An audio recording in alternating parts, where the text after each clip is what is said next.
Welcome to the One Year Book of Mormon. A non-Mormon reads through the Book of Mormon. Alma chapter 2. Chapter overview. In the 5th year of the Judges, about 84 BC, there is a civil war in Zarahemla between Alma and the church on one side, and Amlici, a would-be king, and his group on the other, with some 18,000 slain total on both sides in the first battle. Amlici is defeated, joins forces with the Lamanites, and is defeated again, with an innumerable number of slain.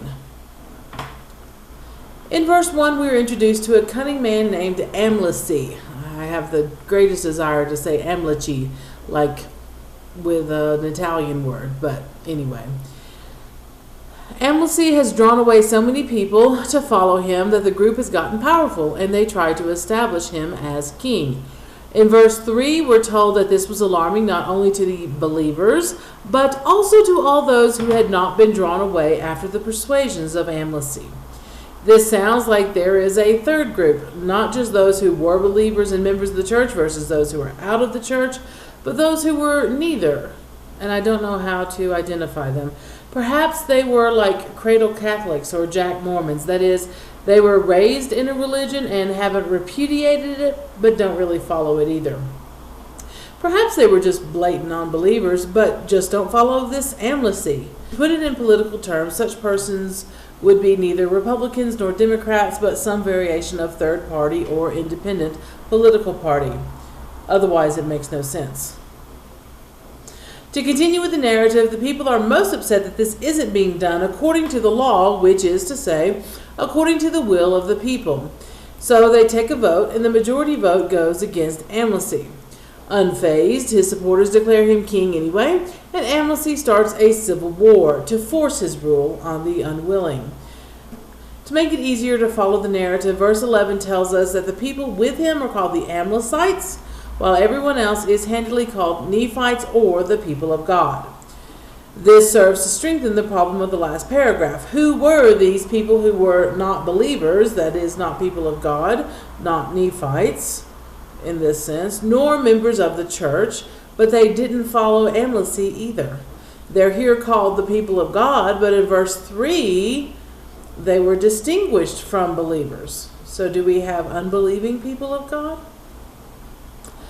In verse 12, we see the beginnings of the conflict, with it stated that they have all sorts of armaments and weapons of war, including swords, scimitars, and all manner of weapons of war of every kind, with no hint that these are anything but metal, like past swords and other such weapons have been clearly and plainly said to be. In verse 19, we're told that this battle kills 12,532 Amlicites and 6,562 Nephites, which are almost the first numbers in the entire Book of Mormon to show how many people we're talking about at any given time. So, if 18,000 men of Zarahemla could be killed in battle, the population of the city must have been quite large indeed. Continuing in the narrative, we read that the Nephites keep pursuing the Amlicites as long as they could, then pitched tents and sent out spies, including a man named Manti, just pointing it out because it's a popular name in Mormonism, popular enough that there's a city in Utah by this name. The spies return with the upsetting news that the Lamanites have joined with the Amlicites and are apparently headed their way. Honestly, this chapter has been confusing to me, and particularly this section, because the spies report that the Amlicites and Lamanites are in the land of Minon, above the land of Zarahemla, in the course of the land of Nephi. And this is the first time, and the last for what it's worth, that Minon is mentioned in the Book of Mormon. So we're left to guess where it is, what it really means, what it entails. I'm going to assume that this was one of the large cities and villages that the people of Zarahemla established in Mosiah 27:6, when it says that the people began to be very numerous and began to scatter upon the face of the earth. But that is an assumption because it's quite unclear. Anyway, whatever and wherever the land of Minon is, the next verse tells us that the people of Minon are fleeing towards Zarahemla, and if the army doesn't hurry, the combined Lamanite-Amlicite forces will overtake it and kill everybody.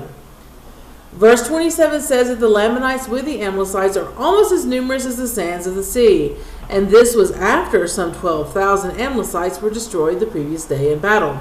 Who knows how many people were supposed to be in this army. At any rate, they were driven back by the Nephites, verse 28 and following, having prayed to God and having been strengthened by him, with Alma himself killing Amalek with the sword.